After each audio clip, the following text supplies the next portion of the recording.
할렐루야, 할렐루야, 할렐루야.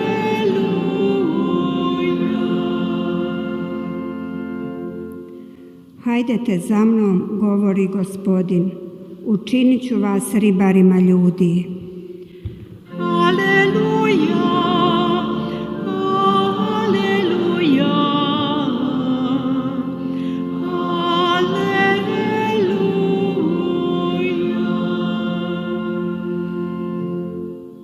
Gospodin s vama.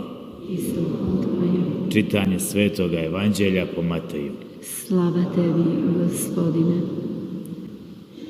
U ono vrijeme, prolazeći uz Galilejsko more, Isus ugleda dva brata, Šimuna zvano Petar i brata mu Andriju, gdje bacaju mreže u more, bijahu ribari. I kaže im, hajdete za mnom, učinit ću vas ribarima ljudi. Oni brzo ostave mreže i pođu za njim. Pošavši odande, ugleda druga dva brata, Jakova Zebedejeva i brata mu Ivana. U lađi su sa Zebedejem ocem svojim krpali mreže. Pozva i njih. Oni brzo ostave lađu i oca, te pođu za njim. Riječ Gospodnja. Slava tebi, Kriste.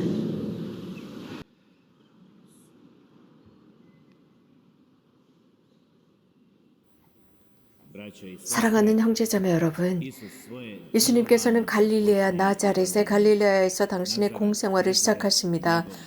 당신께서 자라신 고향입니다. 그 지역 갈릴레아라는 곳은 상업도시였습니다. 여러 다양한 나라 사람들을 만날 수 있는 곳이었습니다. 그래서 유대인들은 갈릴레아를 이민족들의 마을이라고 했습니다. 그러나 마르코 복음사가는 당시에 4명의 첫 제자들을 어떻게 부르셨는지 보여주고 있습니다. 시몬 형제와 야고보와 요한입니다. 이 4명을 부르시고 그들을 바탕으로 오늘 우리는 마테오 복음에서 말씀하시는 이 부르심, 또 우리 그리스도인의 소명을 오늘 저녁 묵상해 보도록 하겠습니다. 예수님께서 그들을 선택하셨습니다. 그들은 완전하지 않다는 것을 우리는 알고 있습니다. 우리들과 마찬가지였습니다. 우리가 아는 바와 같이 시몬 베드로는 예수님을 배반합니다. 그리고 예수님께서 예루살렘으로 가시지 못하도록 설득하려고 했습니다. 그러나 예수님은 그 길을 선택하셨습니다. 그것뿐만이 아닙니다. 그는 또 첫 번째 교황이 되십니다. 모든 사도들 중에 으뜸이 되었습니다. 다른 제자들도 더 나은 사람은 없었습니다. 예수님께서는 말씀하셨습니다. 너희가 나를 선택한 것이 아니라 내가 너희를 선택했다. 이유는 너희가 열매를 맺고 그 열매가 영원히 남아있게 하기 위해서다라고 하셨습니다. 우리는 성탄을 기다리는 대림 시기를 지내고 있습니다. 이 시기는 예수님의 오심을 기다리고 있습니다. 그분께서는 오늘 지금 이 순간 나의 바다, 즉 나의 두려움, 나의 희망 곁을 지나가고 계십니다. 또한 우리 곁을 지나가시면서 아주 단순한 어부를 보셨습니다. 그 베드로를 보시고 그 위에 교회를 세우셨습니다. 요한, 당신이 사랑하신 사도였습니다. 그들에 관해서 그는 하느님의 자비에 관해서 언급했습니다. 마리아 막달레나 율랑녀였습니다. 그 속에서 신앙을 끌어내는 모습을 기록했습니다. 오늘 이제 나의 두려움과 나의 죄를 보고 계십니다. 또 나의 갈릴레아라는 바다를 보시고 나의 이민족적인 파도를 보시고 나의 죄 많은 생활을 보시고 계십니다. 그 속에서 당신께서 사랑하시는 아들, 좋아하시는 그 아들을 보십니다. 우리들의 양심을 분석해보고 양심 성찰을 하다 보면 하느님 앞에서 우리는 불완전하고 죄인이라는 것을 볼 수 있습니다. 그럼에도 불구하고 하느님께서 그런 우리를 선택하시고 당신을 따라오라 하십니다. 그래서 끊임없이 그 당신의 활동을 이어가라 하셨습니다. 우리 모두는 이러한 활동을 지속하도록 소명을 받았고 이러한 부르심은 우리 각자에게 해당됩니다. 예수님께서는 가장 먼저 첫 제자들을 부르셨는데 그들의 직업은 그대로 유지했습니다. 업으로 남습니다. 하지만 사람 낚는 업으로 남습니다.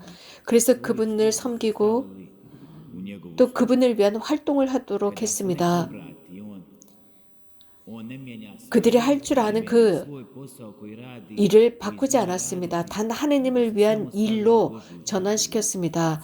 온전히 하느님을 위한 봉사를 하도록 그분의 일을 하도록 했습니다. 어떻게 사람 낚는 어부가 될 수 있을까요? 가장 먼저 주님께서 우리들을 당신의 그물로 잡아 올리도록 허락해 드리는 것입니다. 그래서 우리가 그분 것임을 증명하는 것입니다. 우리를 당신께로 끌어당기도록 하는 것입니다. 현대 사람들은 이런 말을 합니다. 말을 싫어한다라고 했습니다. 이미 바오로 6세께서도 50년 전에 이런 말씀을 하셨습니다. 사람들은 스승들의 말을 듣는 것을 좋아하지 않고 증거의 삶을 살며 그것을 말로 드러내는, 즉 모범을 드러내는 스승들의 말을 좋아한다라고 했습니다. 하느님의 그물에 걸리는 우리들, 그래서 그 활동을 하는 우리들의 증언을 듣고자 합니다. 예수님께서 12제자를 선택하셨을 때 당신과 함께 머물고, 즉 가장 먼저 당신과 머물고 그분 안에서 배우고 그런 뒤에 말씀을 선포하러 보내는 것이었습니다. 어떤 어머니가 한 사제에게 찾아와서 이런 말을 했습니다.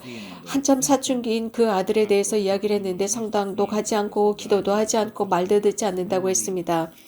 특히 하느님에 관해서 그 사춘기 아들에게 이야기를 할 때마다 아들은 즉시 자신의 방으로 들어가 버리고 만답니다. 그러자 그 사제는 그 어머니에게 이런 말을 했습니다. 하느님에 관해서 그 아들에게 계속 말하지 말고 하느님께 그 사춘기를 맡고 있는 아들에 관해서 말씀드려라 라고 했습니다. 아들에게 하느님에 관해서 말하지 말고 하느님께 그 아들에 관해서 말씀드려라 라고 했다고 합니다. 그 뜻은 사춘기를 겪고 있는 아들을 위해서 하느님께 기도하라는 뜻이었습니다. 하느님으로부터 멀어지지 않도록. 그래서 자꾸 어머니가 아들에게 하느님에 관해서 말함으로써 반항심을 조장하지 말고 오히려 하느님께 기도하라는 뜻입니다. 그래서 그 사람을 더욱 사랑하라는 것입니다. 누군가를 사랑할 때 우리는 그의 단점도 받아들일 수 있게 됩니다. 물고기를 잡는다라는 게 무슨 뜻일까요? 그것은 물고기의 어떤 자연적인 상태, 물고기가 살고 있는 그 환경으로부터 우리가 잡아낸다라고 하는 것은 죽음을 의미하는 것입니다. 그런데 예수님께서는 바로 제자들을 이렇게 그물로 낚아서 자신들의 그 일상의 안전함 속으로부터 끌어냈습니다. 그리고 그들의 가족으로부터 끌어내서 죽음으로 이끌어 가셨습니다. 죽음을 향해 끌어내셨습니다. 하지만 죽음으로 끌려갔던 그 사람들은 영원한 삶을 얻었습니다. 현대 우리는 하느님께 투덜거립니다. 기도 중에 불평합니다. 삶 속에 어려움만 있다고 투덜거리는 우리들입니다. 그러나 그분께서 당신의 삶을 어떻게 사셨고 또 제자들의 삶이 어땠는지 우리는 볼 수 있습니다. 형제자매 여러분, 주님께서 당신의 그물 안에 우리들이 들어갈 수 있도록 해달라 청합시다. 즉 우리가 어부이면서도 어부인 것을 눈치채지 못하게끔, 즉 우리가 하느님의 말씀을 전하면서도 말로만이 아니라 행동으로 전하도록 말입니다. 프란치스코 성인께서는 늘 행동으로 말씀을 전하라 라고 했습니다. 그리고 필요하다면 가끔씩은 말로도 전하라 라고 한 것과 같습니다. 아멘.